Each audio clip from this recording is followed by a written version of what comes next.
What is up, everybody? My name is Dane Thompson. Welcome back to another episode of Burndown. And this is the Road to Rocky Mountain Race Week 1.0 2021. I'm going to name this series that.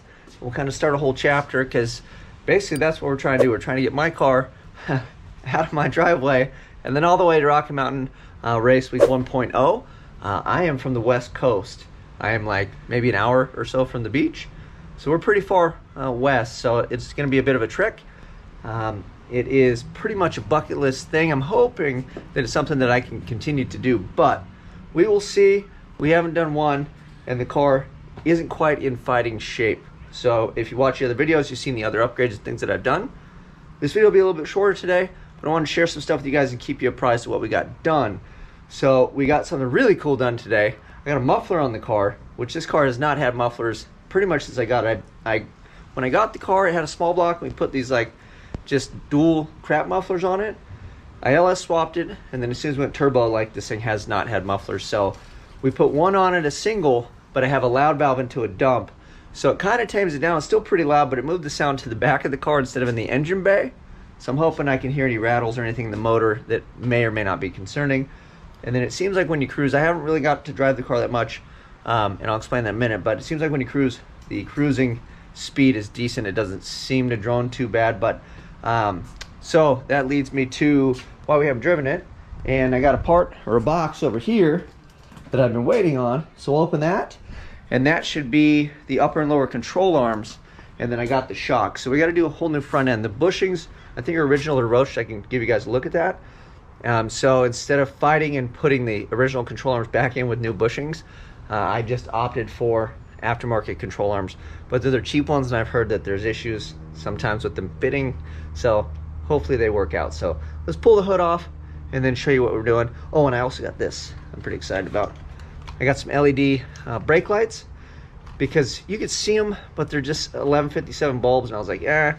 So we're gonna try these. They're supposed to be like super bright or whatever, so we'll plug these in. And then I'm hoping, because I got the small incandescence on the dash still, that that's enough load to make it blink properly. And if not, then I guess we'll put the resistor thing in or whatever. But let's pull this thing, let's pull the hood off this, get cracking.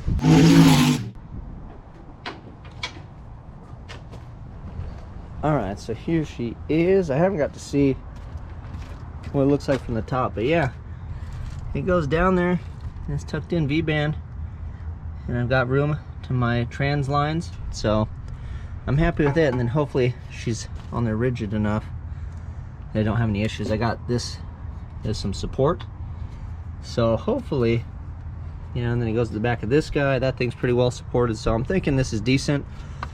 The only thing though I don't like is the span of this. Like, see how loose that is, and this is pressure from the turbo, so if this leaks, it's not gonna be no bueno. So I'm gonna make a standoff, I think at least one here, to hold it. I don't think we'll get that done today, but I'm gonna make a standoff here. And then also I'm gonna remember a plug for this thing, so if it gets out of hand, I can just pop a plug on here, because it has to share the line with the MAC valve. So I'm gonna see if I can get a cap. I'll make sure I take a cap with me, so if we have to cap this off, I can just pull this, and then it's boost actuated, but there's just a little arm, so worst case we could just make it open up. So this is a loud valve, very cool. I haven't really had a chance to test it because I haven't really rolled into this thing very well. We're still working on the tune. And then here are my fantastic bushings. So they're still in there. That one's kind of dying. So yeah, they're better than I thought, but they're pretty roached out. So that's gonna be another adventure. We're not going to tackle that today, but that's the reason we got the control arm. So let's open it up, look at fancy parts real quick before I get started, because I usually say that for the end of the video. So let's go check out the control arms. Okay, we got the box open. So there's one upper.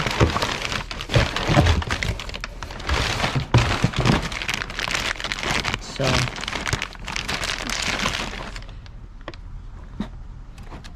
check the welds. Sometimes they hide it all with the powder coat. Yeah, it's like a Teflon looking bushing things, I guess. So, yeah.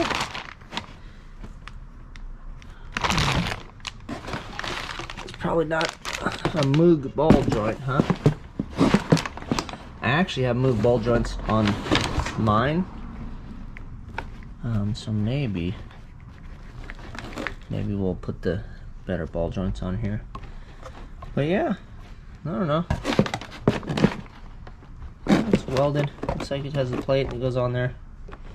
Little bracing. All in all, I mean, for as long as the damn thing fits. And then I don't know about these guys. I've heard depending on like ride height. So if these are an issue, we'll just cut them down. But let's open the other dog. Yeah, so here's the other upper. Looks just the same as the other one. I wasn't terribly into putting these on the car, but the bushings were roached out, and I figured by the time I put all that effort in,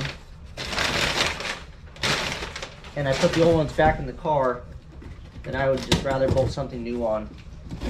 And then I don't have like Hotchkiss money. If I had Hotchkiss money, I probably would went that route, or some other drag race company.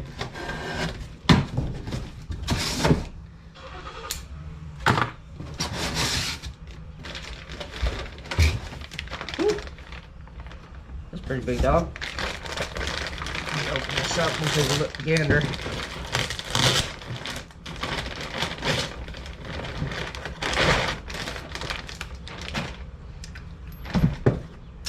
Alright.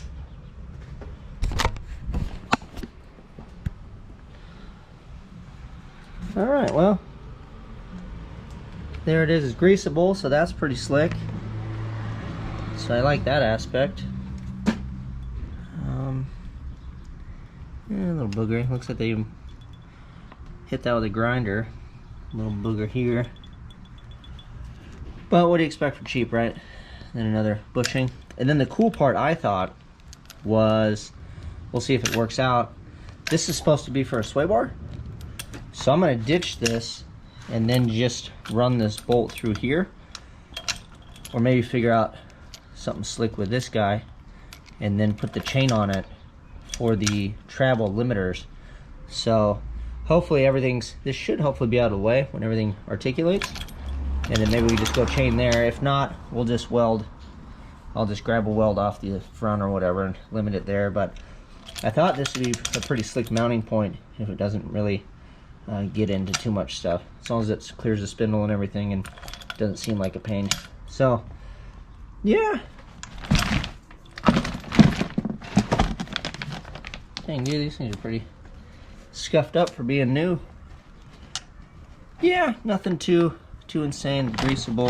Make sure we pack it all with grease. We got the bracing on it, so okay. So those look cool. Again, you know, it is what it is, but mainly fitment. So I really hope they fit, because I've heard the cheap ones you struggle with. So hopefully we don't struggle if they fit. These are for the Summit brand. Who knows who makes them? Whoever makes all the other cheap ones probably makes the Summit brand ones too. And then that's not today's project, but I want to show you guys that. So we're gonna do uppers, lowers, single adjustable shocks, and then we're keeping the same brakes. And then when I crack the brakes loose, I think I'm gonna go with an S10 master cylinder. Let me know what you guys think. It's a manual brake setup, and I need a dual master, a dual reservoir.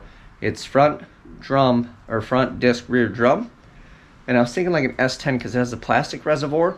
The one I have in there is all metal. Basically, it's just a big metal cast reservoir. And the lid doesn't fit on. I have it like doubled up. It leaked all over. The thing was just been crap since day one. And now my pedal's acting all weird. So I'm just going to ditch that thing because it's been time. So I need like 7/8 though. Or maybe even a little bit smaller. But 7/8 seems to be the magic number for my pedal, because it's a manual setup. I don't have power. So give me some suggestions in the comments if you know anything about brakes, or if you've converted something to a manual that has disc up front and drum in the rear. This, I believe, is off of a Maverick, is I want to say what that was. Some type of Ford Master, but they're all relatively similar. So let me know what you guys think and suggest. I'm going to put this stuff all away, and then let's go put the LED lights in, because that's the really simple one. And then we got the overflow catch can to do, and then we'll fire it up and you guys can hear with the new muffler. I know it's computer speakers, but you'll get an idea.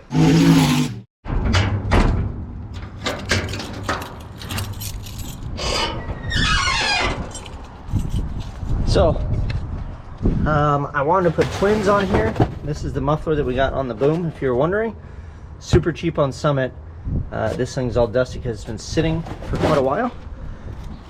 But yeah, I didn't have room because the transmission cooler I have is in the spot where that muffler would have went, which is, you know, where the floor kind of comes up right behind it right there. See where it's down and then it dips? Oh, I guess you can't see that because that's kind of dumb. You see reflection. So that spot, right in there, is where my trans fan is. So the muffler's here, and then that other one's supposed to be there, but it was taking up room, and the guy's like, well, you gotta move it before I do it. So we just went with the one muffler, and I think it's fine. We saved weight, dude. We saved weight, right? All right. So I'm excited about these. Probably a gimmick, but we're gonna find out. Not like I have better stuff to do, which I actually have a lot of better stuff to do. But why not LED, right? Okay.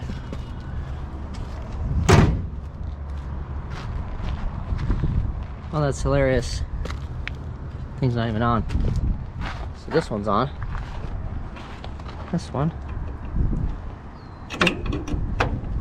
Oh wow, it is on, but it's terrible. That's hilarious. That one looks brighter than that. Let's see the blinker.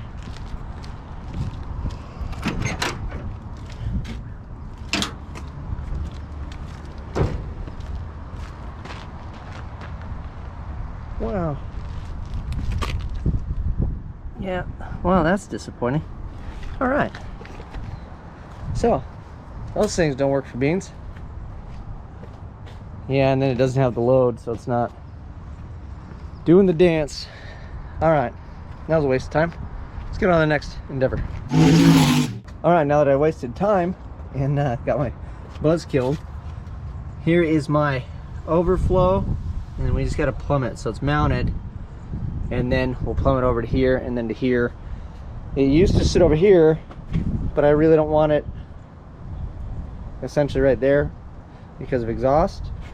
Kind of have a lot going on here, and then this guy is my alternator cut switch essentially now. So yeah, that was kind of the best spot, so we'll see how it goes. Anyway, we're gonna plumb it up, we'll leave it there, and we'll go from there. Tomorrow. Okay, so we are back. It is actually the next day. Today is Wednesday, I believe. So I was out here yesterday doing hard line, and then I failed with the LED stuff, and then I made one line. If I was a betting man, I kind of am a betting man. I like to gamble a little here and there. I would say that this line, here, I'll just set it down so you can take in the whole enchilada. So I would say that this line here, it cruises all the way from one valve cover down to this dude on the opposite side would be the one that gave me trouble, right? No, that one. So we watered one up, then I got in a hurry, I got busy, and then it's dinner time, the sun was going down. I'm like, oh, I got this, and then I made the Riddler's Revenge, whatever this thing is. Now I got a little walking staff, a little pimp cane, you know, so I'm gonna roll around at the racetrack now. So yeah, we watered up 2 of those, and then we got to this conclusion, and I don't know why I struggled so hard. So, you know, sometimes you have those days where you're doing stuff and then you're just not doing yourself any favors. So sometimes you just have to start over. So that's what we did today. So yeah, it's funny because I almost wasted the same amount of tubing on the short one as I did this big old hunker. I did this in one shot, like this big, whoo-hoo, this thing. So let's go throw it in, show you what it looks like. Big old thing.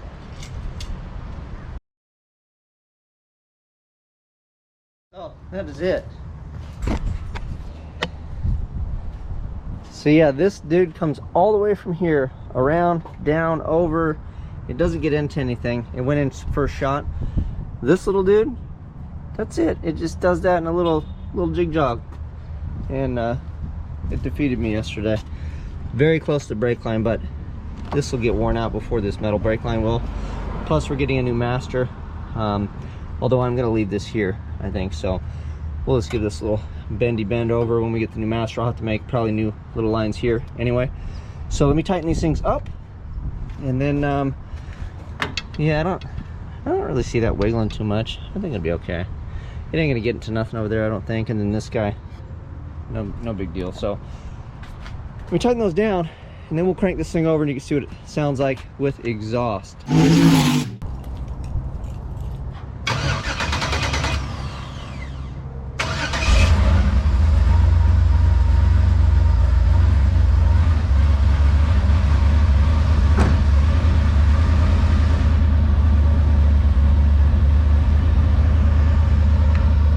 So yeah, that's a full-on cold start. So it tamed it down a lot.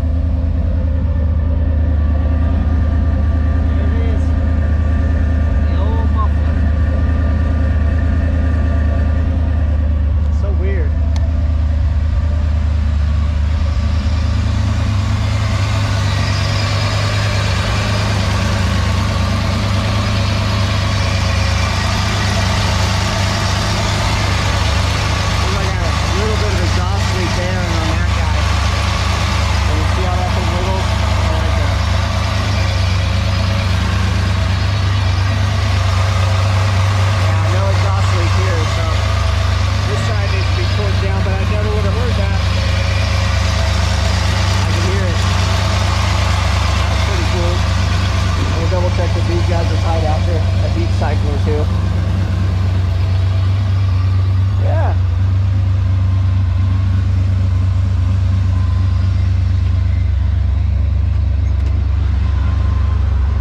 And then inside, see, we're still cold. But yeah, 123. Oil pressure's good, battery's good, fuel. I got a new battery too, so.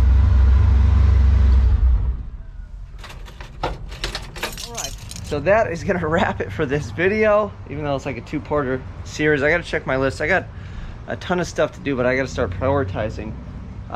We got a whole front end to rip apart on this, but I can't do it because tomorrow we're taking a field trip. We're gonna go head over to my new sponsor's facility, which is Champion Radiator. And they said they wanna make me a new radiator for this guy. And yeah, if you're wondering, I just modified this one. So I talked to them and I said, look, this thing has a donkey bullhorn on the side and it's not made for this car, so I'd love for you guys to see it so you can do the work and I can bolt it in. And then I can say it's Champion Radiator. I'm not on my channel messing with the stuff that they made. So they're gonna, I believe, make me a full custom application for this big dog. And then I can talk to the fabricator tomorrow and see what we can do. Maybe we can do like a nicer overflow or whatever they want to do. I'll let them do it, and then we'll take this bad boy all the way to Rocky Mountain Race Week with a new Champion radiator in there. So I'm glad to have them on board. Looking forward to meeting you guys tomorrow. However, I'm not driving it. I really want to. My alignment was like a 10-minute alignment that Reed actually helped me do in the driveway here, just so I could go to Irwindale and run it that one day. And tires are becoming scarce, so I don't want to. The front tires are pretty well new, so I'm not going to take a chance of cruising all the way there and back and coming home with crap tires, because I already got to buy rears. And the budget is running low with all the stuff I've had to buy. I've got way too much stuff wrapped into going to this event, but I'm looking forward to it. It is a bucket list event. I'm not going to complain. I'm going to smile the whole time, and then we'll just cry later on and figure out how to pay for this thing. So you guys know what to do. Like, subscribe, share. Till next time, I'm out.